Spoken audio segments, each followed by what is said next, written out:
Boletim Coppola.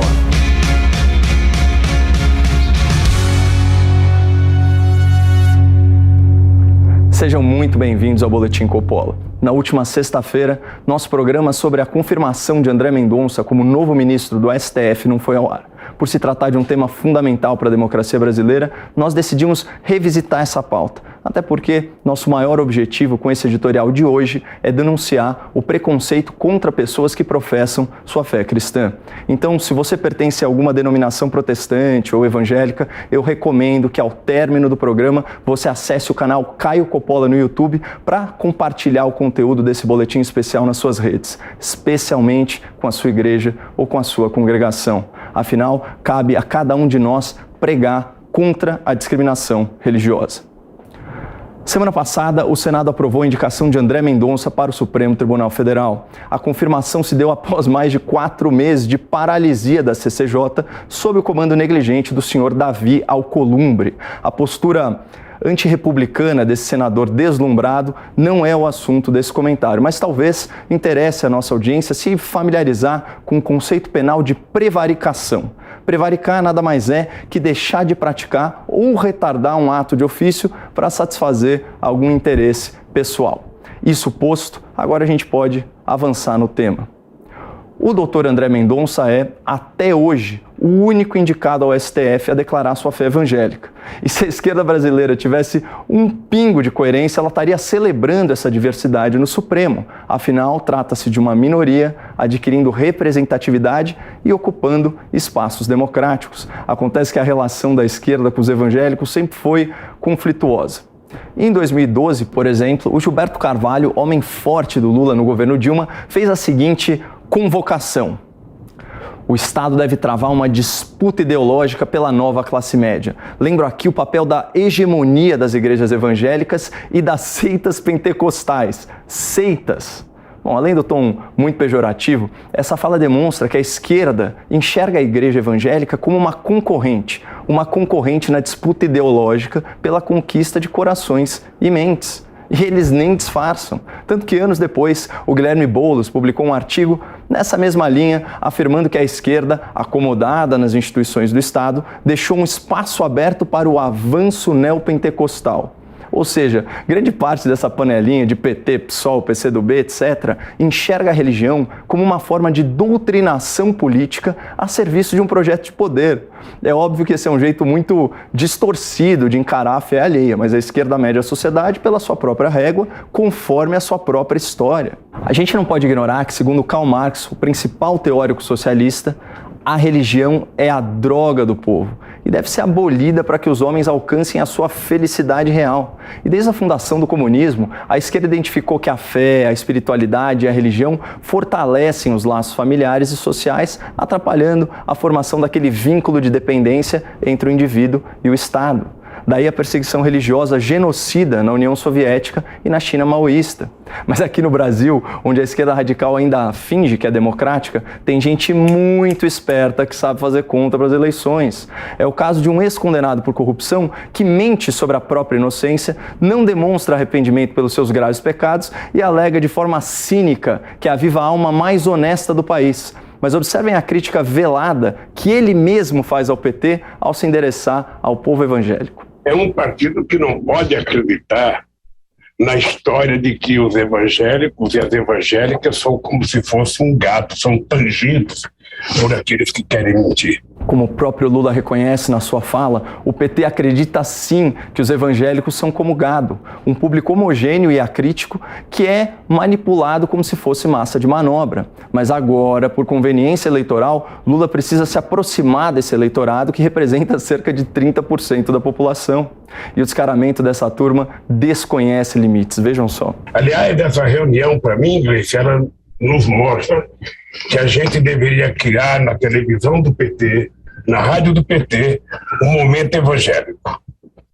Um momento na nossa rádio, na nossa televisão, em que a gente pudesse ter vocês falando. Momento evangélico. Nas mídias do PT, Deus nos livre de tamanha hipocrisia. Se Lula e companhia tivessem realmente interessados em dar projeção, em dar visibilidade aos evangélicos, a bancada do PT teria apoiado de forma pública, de forma unânime a indicação de André Mendonça ao STF. Até porque, além de ser experiente, diplomático, inclusive com a esquerda, o futuro ministro possui ampla qualificação acadêmica e atende a todos os critérios formais para ocupar uma cadeira no Supremo. Mas não foi isso que aconteceu. O PT, sempre muito vivo, se fez de morto e a confirmação do novo ministro se deu pela margem mais apertada da história. E quando a gente analisa o conteúdo da sabatina, é nítida a preocupação de alguns senadores com a religiosidade do indicado, sem falar na imprensa militante, que combateu com todas as forças a ideia de um pastor evangélico no Supremo. Uma colunista da Folha chegou ao cúmulo de afirmar que a indicação violava a laicidade do Estado, ou seja, desrespeitava aquela separação entre igreja e governo. Por essa lógica, ou melhor, por essa falta de lógica, nenhuma pessoa religiosa poderia ocupar um cargo público. Será que a colunista da Folha quer que isso valha também para os judeus, para os umbandistas, para os muçulmanos e outras minorias? Ou será que a implicância dela se limita a um credo específico?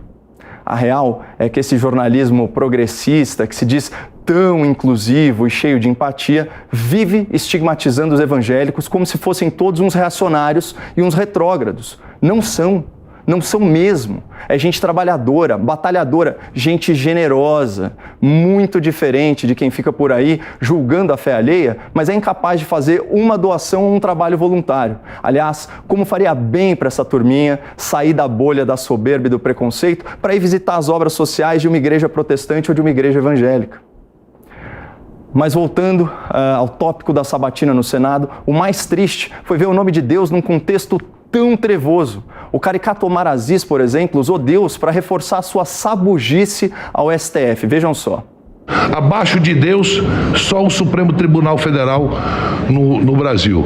Não, senador. Perante Deus não existe hierarquia entre os homens. Por isso que Jesus orientou seus discípulos a tirar os pobres do chão e assentá-los com os ricos. A propósito, senador, imagina o que Jesus falaria de pessoas que prejudicam esses mesmos pobres, desviando milhões e milhões e milhões de reais da saúde pública. Mas a dica bíblica que eu daria para o senhor é outra. Está no Velho Testamento, em Levítico 19:15. Não cometa injustiça, não procure agradar os grandes. Traduzindo aí em palavras menos divinas e à altura de Vossa Excelência, não sejam lambitogas. Mas ainda bem que as trevas do Senado foram mitigadas por um momento de luz. A sabatina foi marcada por uma frase muito inspirada do Dr. André Mendonça. Aspas, na vida, a Bíblia, no Supremo, a Constituição. Essa afirmação, de certa maneira, é um desdobramento daquela valiosa lição, a César o que é de César, a Deus o que é de Deus. E se, por um lado, a própria religião cristã ensina a importância de conciliar obrigações terrenas com as aspirações da alma, por outro, a Constituição estabelece no seu artigo 5º das garantias fundamentais que a crença religiosa é livre e não pode ser motivo para privação de direitos, como é a indicação a um cargo público. Portanto, toda essa polêmica em torno da religiosidade do futuro ministro não tem outra explicação, é puro preconceito. E já passou da hora da sociedade brasileira superar esse atraso, mas sem cair na armadilha de falsos aliados. O lulopetismo, que até ontem se referia aos evangélicos como gado bovino, esqueceu que Jesus, na metáfora bíblica, pastoreia um rebanho de ovelhas. E vamos combinar que os lobos não ficam muito confortáveis em pele de cordeiro. É fácil encontrá-los e é necessário espantá-los. Show!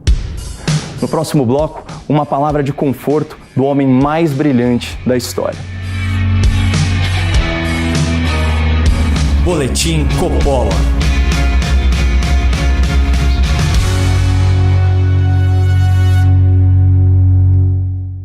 Aproveitando o intervalo, eu queria te fazer um convite. Conheça o trabalho da Brasil Paralelo, uma empresa de mídia com a missão de resgatar valores, ideias e sentimentos no coração dos brasileiros. A Brasil Paralelo tem programação gratuita diária, plataforma de streaming, cursos, documentários, tem até aplicativo para celular e TV.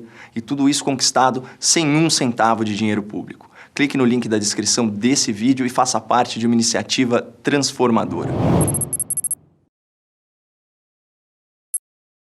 Se a crise bate à porta, eu atendo e procuro oportunidade. Se a onda tá boa, eu surfo inteira, não pela metade. Se eu aguento o risco, eu arrisco, mas não deixo parado, eu invisto.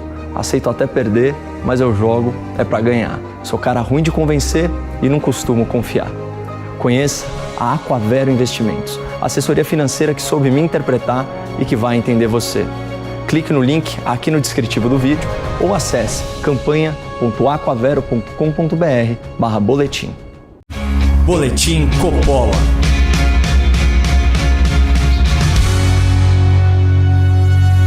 Sejam bem-vindos de volta ao Boletim Coppola. Eu gostaria de encerrar esse programa registrando a nossa solidariedade a todos que já se sentiram estigmatizados por uma imprensa preconceituosa ou que já foram vítimas de algum tipo de discriminação religiosa, especialmente os protestantes e os evangélicos. É como disse Jesus: não se admire se esse mundo te odiar, porque antes de odiar você, ele odiou a mim. Se você pertencesse a esse mundo, o mundo certamente te amaria como se você fosse dele. Mas você não é, você é livre desse mundo. E só por isso, esse mundo te odeia. De coração, eu espero que você valorize a sua liberdade e não ceda nem 1 milímetro da sua fé por causa desse mundo.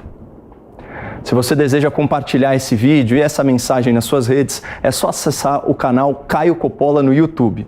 Contem conosco para denunciar os lobos em pele de cordeiro, não percam a esperança no Brasil e fiquem com Deus.